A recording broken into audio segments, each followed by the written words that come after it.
Let's clean up our workspace a little. We will remove the glossary of terms and corresponding styles. Previously, we learned about lists, which help structure data. Another way to present structured data is through tables. Let's create a table to showcase our skills and experience with different technologies.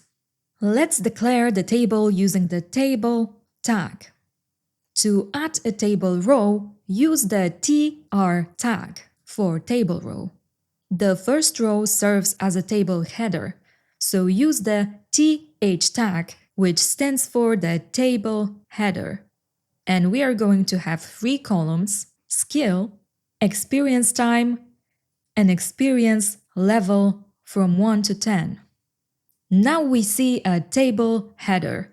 Let's add another row using tr tag, and then add table cell with data using td tag, which stands for table data. Table data HTML, and then in cell for experience time, 3 years, in the cell for experience level, 8.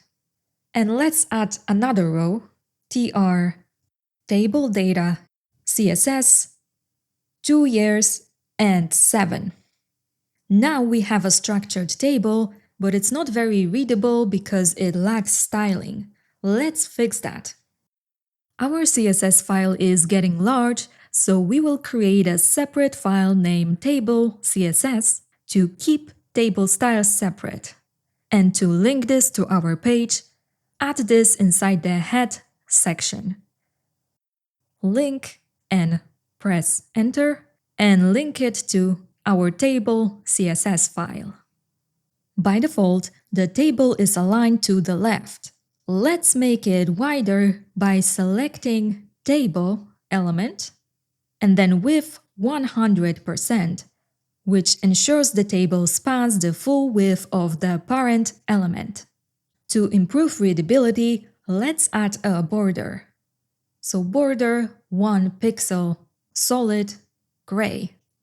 However, this only adds an outer border. To add borders to an individual table cells, update the CSS like this.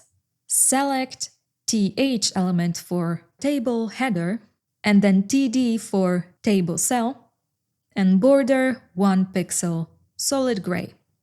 Now we see double borders. To make them connect seamlessly, add border collapse to the table element. Now our table looks much cleaner and more structured. To sum up, use table tag to declare the table. Use tr tag to add table row.